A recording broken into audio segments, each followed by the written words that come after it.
Hey y'all, welcome and welcome back to my channel. It's me, Kia Simone, and we are here to talk about the Real Housewives of Atlanta. The ladies of Atlanta are back.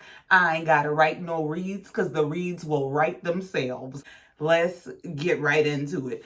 I'm gonna tell you, I was really indifferent to Real Housewives of Atlanta coming back because I feel like this has pretty well fallen apart from the model that we've known over the years. So all of the changes coupled with, all the stuff Nene got going on and everything else, I was kind of indifferent to watching it. But when I saw that we had the Sonya Richards Ross coming into the fold this season, I said, all right, I'm gonna have to check this out because I'm a Sonya Richards Ross super fan. I love her. I love her family.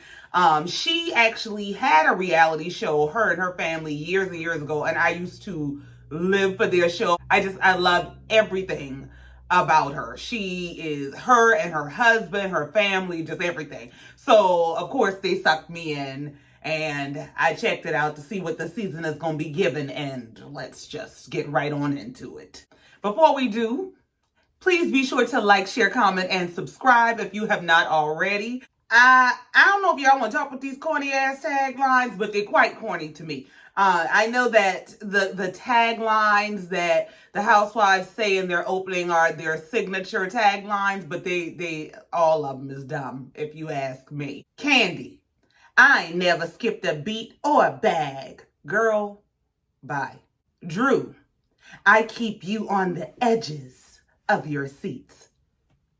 You and your edges, get out my face. Marlo, I always had the juice. Now I've got the peach. You got the job now, Marlo, we know. Kenya, you're always living in the moment when you are the moment. Okay, girl. Sheree, spring, summer, or September, I'm the one you'll always remember. Girl, please go back to 1992.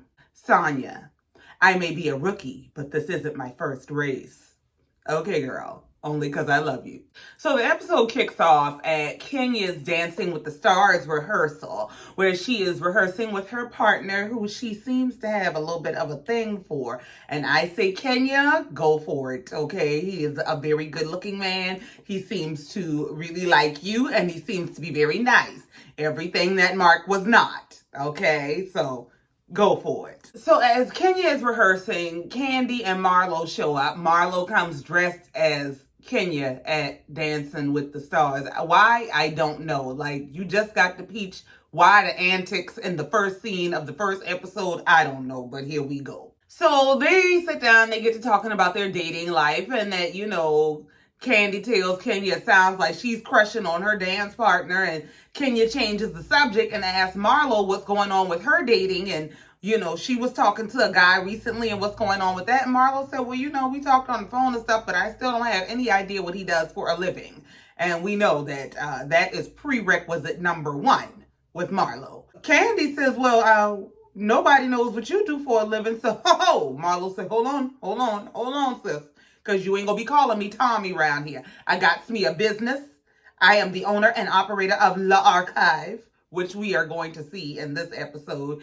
And she lets us know that she dated a billionaire at some point. Kandi cannot wrap her mind around the idea that Marlo is possibly better with money than her, because where is she getting this money from? If you dated a billionaire a decade ago, she must be better than me with money. Well, Kandi, we've been watching your show, and based on some of the decisions you make, I don't know how good I think your judgment is. So it's very possible that Marlo, while she was out here scheming with a billionaire, doing whatever she was doing, that she might have made some investments that didn't require a generator that she just wasn't going to get. But that's neither here nor there. That's a whole different show. Let's carry on. So as Marlo is explaining the lifetime benefits of dating a billionaire, Sheree shows up. And Sheree said, oh, well, I showed up at the right time because this is my type of conversation. Because, her boo just got out of prison. So she might need a little redirection in terms of her dating profiles and things of that nature. So yeah, please talk to me. about how you get a billionaire and how you get the lifetime benefits package, please. So they start to ask Sheree, well, you know what's going on with you and your boo? And she said, yeah, he out. And they said, well, you know what we want to know. How was the... And she said, well, it was fast. But we're abstaining now. In unison, you heard the choir go, what? Abstaining. Girl. Your man been locked up, right? And so he done come home and you gave him a little bit and then you said, that's it, that's all. Now, unless there is some prohibiting issue, what is the issue is what everybody is trying to figure out. Sheree says, basically what it comes down to is, when they be inside them four walls, they're one person. And then when they get outside them four walls, there's somebody else.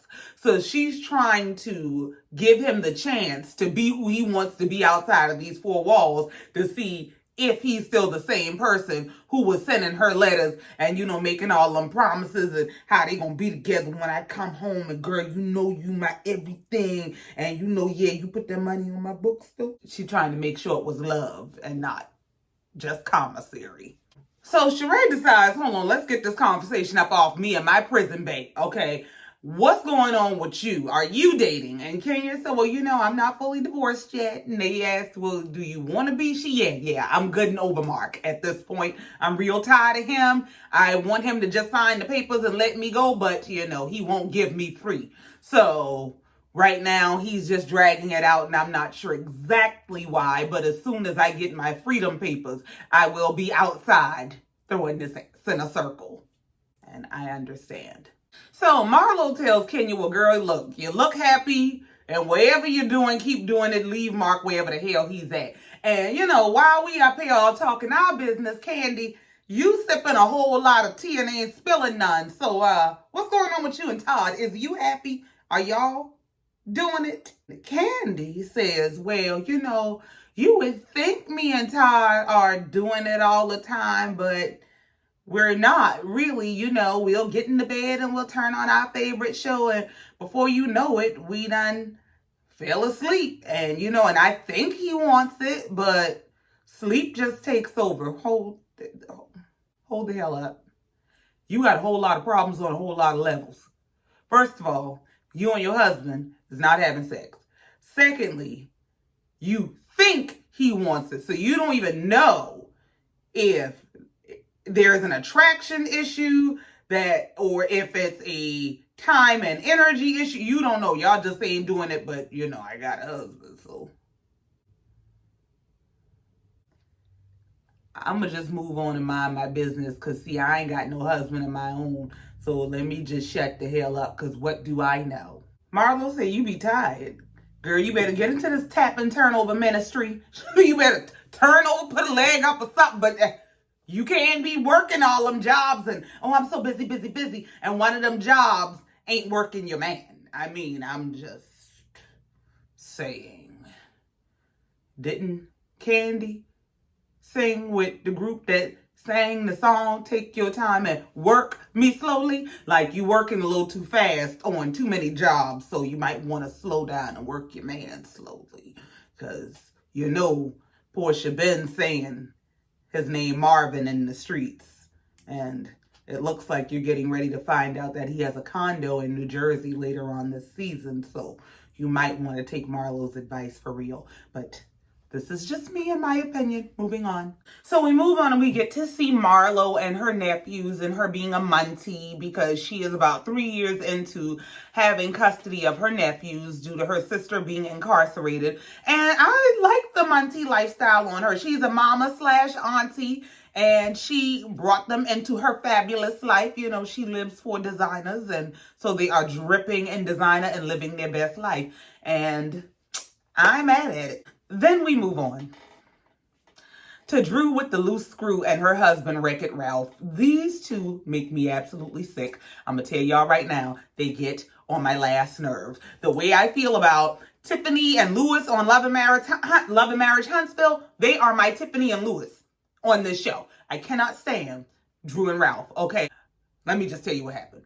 So we see Drew and her husband Ralph. They are headed to the gym and they are going to meet Sonya Richards-Ross, the four-time gold medal winning Olympian, and her husband Aaron Ross, the two-time Super Bowl champion, because they just a house full of champions. I love these damn people. Now, on the way to the gym, Wreck-It Ralph decides to let us know that, he was on the Rutgers team, so, he's pretty athletic. Why Drew called us fool while they were doing their confessional taping and asking about him to find out what position he played and when he played. Do you know the position he played was the bench for the entire time that he was on this team? He never, ever, ever got in a game. And you're bragging about being an athlete on your way to work out with an Olympian and a Super Bowl champion. Y'all are corny for a living. Jesus. Help. This fool is bragging about being on a football team that he never, ever played on. He rode the bench. Then they get to the gym and Drew is about to race Sonya. Let me tell you something. I wouldn't walk in a straight line next to Sonya Richards-Ross, much less go in a gym talking about I'm gonna race her. And then the delusion continues into the confessional about, well, I could have been a track star because I was on the track team in high school. Girl, I was on a track team for 2 days in the summertime too. I could have gone to the Olympics. So they run that little race, and you know how you race a child where you run like this so they can feel like they keep it up and they're doing something. That's exactly what Sonya did with this child. Like, girl, please go sit your ass down. Why would you even? Don't play with me or you or us. Just go sit down. The foolery continues with, I'm gonna tell you, I feel like this drama is scripted. This whole issue between Drew and her husband, where he has some assistant and he has been, inappropriate with the assistant, and the assistant is sending him text messages about wanting to give him a massage, and she's telling Sonya about it and looking for advice. It just is like, it's giving very much, we want a storyline. Drew is looking to Sonya for advice about, marriage and do we stay married or get divorced and how to handle the situation with the assistant. And Sonya is looking at Drew like she's absolutely crazy. What the hell do you mean? There's a offering to massage your husband. Like, how often do you come to the gym? Because, do you need to train to get ready to whoop his ass? Like, what's the issue? So we're listening to Drew tell Sonya her version and Ralph tell Ross his version of this whole assistant issue. Ralph is saying, I just needed help, and she's saying the girl was offering the kind of help that I'm supposed to be giving him. Sonya says something along the lines of, basically, as long as he is putting you first and he's not allowing that to come between y'all, and if you tell him it makes you uncomfortable, he's removing it, then, y'all can do is move forward.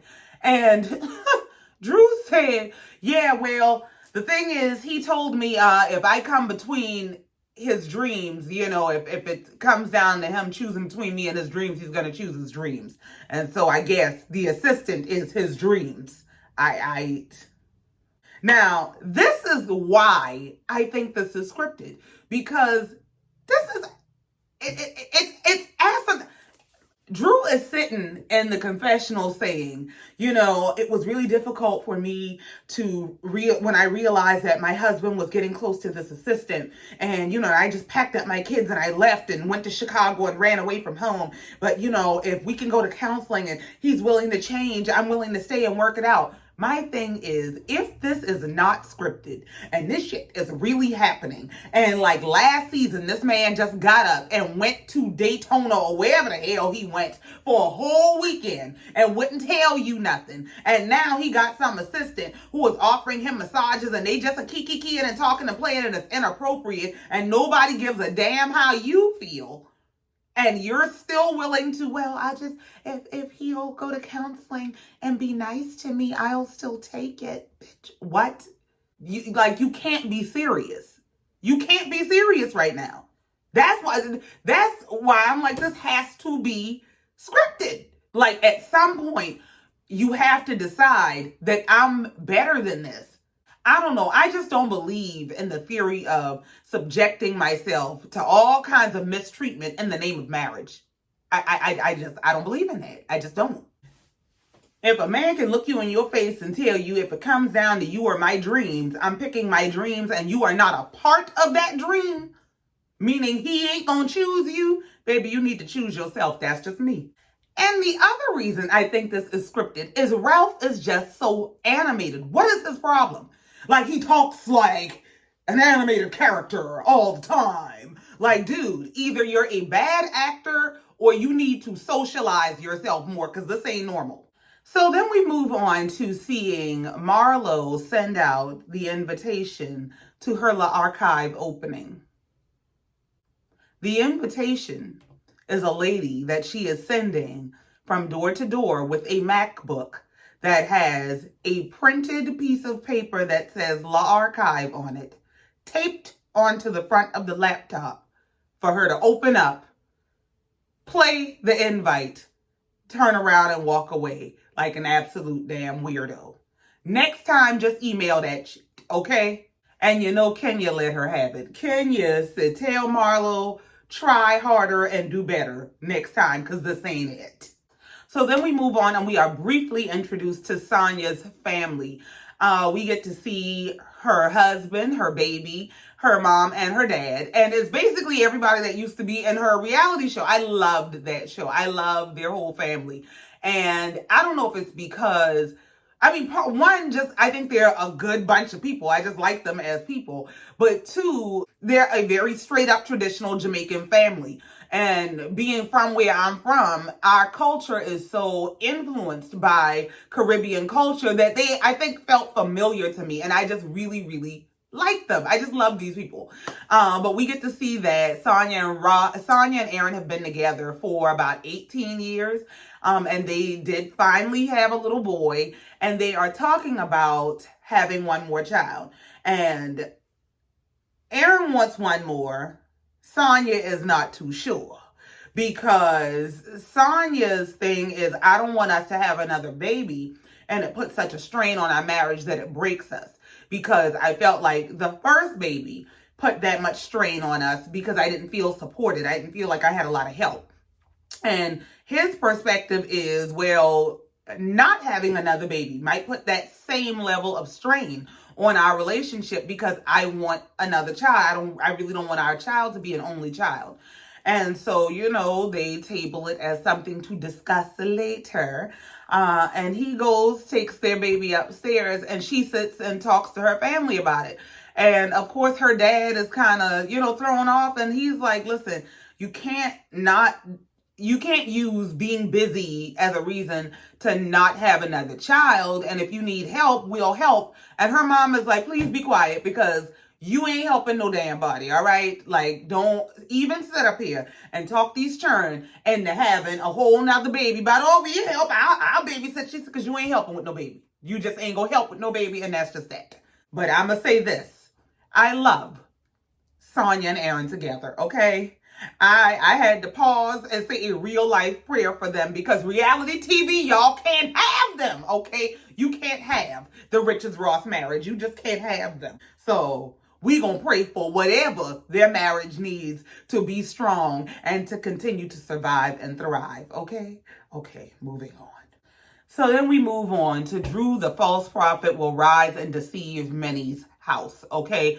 This girl, Lord, we go to her house and she doing some sort of meal prep about some service she getting ready to sell for weight loss and meal prepping and all this stuff about she lost 25 pounds. Everybody knows she lying. She invites Kandi and Sonya over to taste test these meal preps that she's getting ready to sell. And as they're testing and talking about the meals, She tells the story of how she was reached out to by these people who have this program. She lost 25 pounds using this program. Everybody is looking at her like, girl, you is the same size you was the last time we saw you. What in the hell is you talking about? What 25-pound hell lie are you telling now? She was like, well, I had a mommy makeover. I had a hysterectomy. I had a mommy makeover. And they showed the before and after picture. And girl, you could have gone to the gym for that. I am too sorry. There ain't a 25 pounds missing nowhere between the before and after. Okay? So just please stop with the lies. So as she is lying to Kandi and Sonya about how much weight she lost and they eating their little meal prep, Sonya brings up the assistant thing that, you dropped a bomb on me and you ain't gonna just bring me here, say, here, eat this lettuce and we gonna move on. No. What's going on with who was offering to rub your husband down? Tell me what's going on with that. And as they're talking about it, her husband comes walking in, but yeah, I think I know what y'all are talking about. I think I can. Is this scripted or is he crazy for real? Like, was he just standing outside the door listening and decided to bust into these women's conversation? Like, what the hell is wrong with him? But since he's down there and you decided you're going to interject yourself into this conversation, we'll go ahead and ask you the questions that need to be asked. So Kandi wants to know, well, who is the girl? He ain't trying to give up no details. Well, what did you say when this girl offered to give you a massage? He starts giving this whole story about my back was messed up for real and she knew I needed a massage therapist and yada. And they're like, well, look, nobody cares about that. Once this girl offered to flip it, dip it, rub it down, you should have shut it down. But apparently you didn't. So how did this go? What was your response? And he starts, well, it was just, a throwaway answer. What did you say to the girl? I just was like, I'm a guy. I don't listen to stuff like that. And Drew was like, tell the truth because you're lying. What you said was, I'm a guy, LOL. And she said, oh, so I know for next time. As in, the whole I'm a guy, as in, I might try something if you come over here and rub me down. Like, girl, why is this man playing in your face like this? Then we move on to Milanos Event, the opening of the archive. Let's talk about the looks real quick. Sheree's look. Sheree's look gave me very much just going to dinner. It wasn't a bad look. It just, for, I guess, the type of event it is, for it to be all about high fashion, and we know Sheree to have always been about high fashion, it just was like, okay. Sonya's look, I like Sonya's look. I think it was simple, it was elegant, it was clean. I liked it. Drew's look, I really was not here for. I don't know if it was just the hair, but the hair was throwing me off and taking me out. I don't know. Like, I ain't got no kids, so I ain't seen Legos in a long time. But y'all remember the Lego people? And you could snap their hair on and off? That's what her hair reminded me of. Like the Lego people hair, or the Mrs. Potato Head hair. Like the hair you could just snap on and off. It just looked like somebody just I actually liked her confessional look much better. Kandi's look. Kandi looked decent enough. For me, I feel like Kandi's clothes wear her a lot of the time. Like, Kenya ended up saying about Marlo's look. But Kandi's clothes tend to wear her. And so it was like, it's a decent outfit. Marlo is upstairs being super late to her own event and wanting to take a break when she already damn near 2 hours late to her own stuff. And Kenya came in and reminded the girls that she is the pageant queen because she shut it down with her look. Let me tell you something. Kenya has worked my nerves over the last years, okay? Because Kenya used to be with the all right? Now, I know Kenya has said coming into this season that she don't want no smoke. She's tired of being the villain. She just wants to do her thing. And so we're going to wipe the slate clean. And Mama came in waving the white flag in that dress. Okay, that dress, if you're going to wave a white flag, that's the white flag to wave. She wore the hell out that damn dress. And Kandi works my nerves. Kandi, so you mean to tell me you just had this in the closet? Yes. Some of us are fabulous like that, dear. Yes. Some of us, we pick gowns and things. We have looks just waiting for an event, okay? We're not going to Tags to pick up a bodysuit and some flare leg pants every time there's an event that comes up. Yes, yes. Some of us hoard the fashions. Yes. Get into it. It was in the closet, baby. So Kenya comes in and she's introduced to Sonia, and while she has turned over a new leaf, she is still Kenya. So she comes in with critics' notes, because this is Marlo's event. And she and Marlo's beef will never die. She says, yeah, this is very nice, but where's the food? And why is l'archive spelled wrong? Did anybody tell her? Everybody at the same time, just like, yeah, that E ain't supposed to be there, but we ain't gonna be the ones to tell her that. We just gonna eat our hors d'oeuvres and look at the fashions and mind our damn business. Drew takes this opportunity to pull Kenya aside and say, well, listen, we didn't get off on the best foot last season, and I hate that we were never able to kind of really figure things out, but can we, start from can we wipe the slate clean and start over? And Kenya's like, yeah, sure. Let me tell you something. Kenya's truly an Aquarius because she cannot hide it on her face that I really don't like you. I really just don't like you. But yeah, we can, yes, let's just, yeah, we'll start over. Okay, bye. So 2.5 hours into the event, here comes Marlo, escorted by her nephews, and some snuffleupagus number with a thigh split. Now, this first look, I could deal with. But that second look, I said, what in the couture cardboard hell is she wearing? Now, before Marlo comes out in the second look, they get to talk to Marlo to find out what exactly is her business model because nobody really understands it. Marlo has all these high fashion vintage pieces that have been owned or worn by different celebrities or that are just her own pieces that she rents out for a daily rental fee that I believe is 25% of whatever the retail cost of that item is. And so she has all of the who's who of the fashion world there, to include Claire Somers, who is the founder of the Fashion Bomb Daily blog. And let me tell you, she is a style goddess, okay? So when Marlo tell y'all, yeah, she got all the who, yeah, she got the people in there. Because Claire Somers, by her, she's a big deal. She's a big deal. And so I guess this is what gives Marlo the confidence to talk that she talks. So Drew asked about, the process if she wants to rent a piece because Marlo said the premise of her business is that she only rents to people who are in the industry. So it's not just for the average Joe who want to come, rent this expensive ass bag that's going to tear my head up and bring it back. Marlo asked her, well, when was your last gig? Are you still in the industry? Well, you know what? Just, you don't have to choose violence every time, Marlo.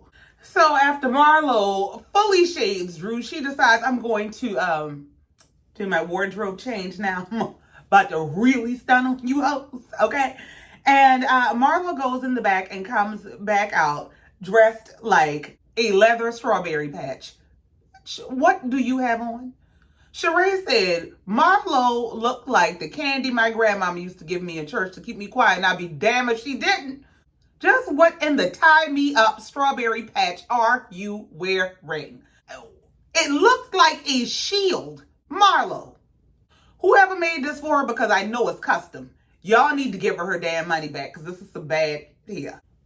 And then Marlo takes the stage to give a speech about what the archive is and how much this means to her because, she's a young girl that grew up in St. Petersburg, Florida. She never thought she'd be able to go to Paris, much less afford the designer fashions. And all I could notice is they put pockets on this damn dress. The dress barely covers her ass. And it is constructed like a cardboard statue, but the got pockets. So as Marlo is up there with her hands in her strawberry patch pockets talking about all the money she's made and how the girls can tell you I like old money, Kenya is in the back talking cash. But no, we can't tell you nothing. We don't know nothing about how she get her money. Don't put us in that. Some shit just ain't never gonna change. So the episode comes to an end with Sonya and Sheree pulling Marlo aside to tell her the complaints that the ladies have about the event, which I thought was absolutely messy. Like, why? Why? Why do people do this? Why do you go up to somebody at their event? Girl, let me tell you what they're saying about you. So you can go tear up your own damn event. Y'all know Marlo is half drunk. Y'all know Marlo don't mind cutting a bitch. Why would y'all go tell Marlo this shit at her own party where she gonna feel real free?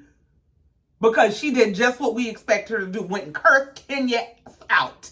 Because they done told her, Kenya over there saying you spelled the archive wrong and they want to know where's all the food and where's the models. And Marlo said, I don't expect them to understand high fashion, dear. I don't expect them to understand high class or high taste. But they gonna get this high cursing out. Excuse me, while I go tell these bitches about themselves.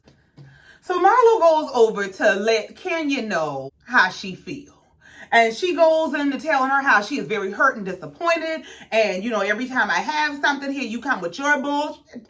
And Kenya's like, why are you directing this at me? Because ain't nobody told Kenya yet that they done go and told Marlo everything y'all been saying. And so they interrupt. Kandi says, well, listen, hold on. Everybody said something. So, yeah, why are you cursing Kenya out?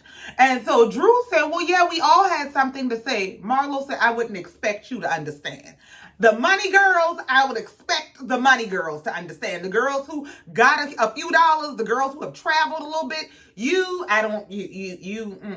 Girl, if Marlo ain't the shadiest, I ain't never met. So after Marlo done dragged every damn body, Kandi says, you're not going to make me feel crazy for wondering where the money came from to do this. And Marlo said, well, it ain't cost anything more than a Birkin bag would. And we know she got plenty of them. Now, my thing is, at this point in the game, if y'all done been saying for years, okay, Marlo got her money from dealing with rich men. And Marlo is now saying, y'all know I dated a billionaire. So I got money from dating a billionaire. And I learned how to invest and make that money do something for me. Why are we still carrying on when she's opening a business to generate legit revenue about, well, where you get the money from to do this? Where did you get your money from? Where did you get your foot in the door? Where did you get your step up from? Because there are stories about everybody. So just enjoy the fashions. Stop counting people's money, worrying about how people doing stuff. I wonder how people kill me with that. Like, you the only one who's supposed to have something. She must be better than me with money. Maybe she is, because she ain't married some man who's out spending every dime she got for the sake of saying she got a husband. See how that works? Stop counting people's pockets. They get on my damn nerves with that. And then we get a peek into what's coming up this season. We get to see Marlo being a Muncie. We get to see Sonya and her family. And we get to see that it looks like there's some trouble in paradise with Kandi and Todd, because Todd got him a condo in New Jersey that Kandi name ain't on. And Todd let it be known, well, hey, my name ain't on this house, so I think we playing a fair game. It's about to get messy.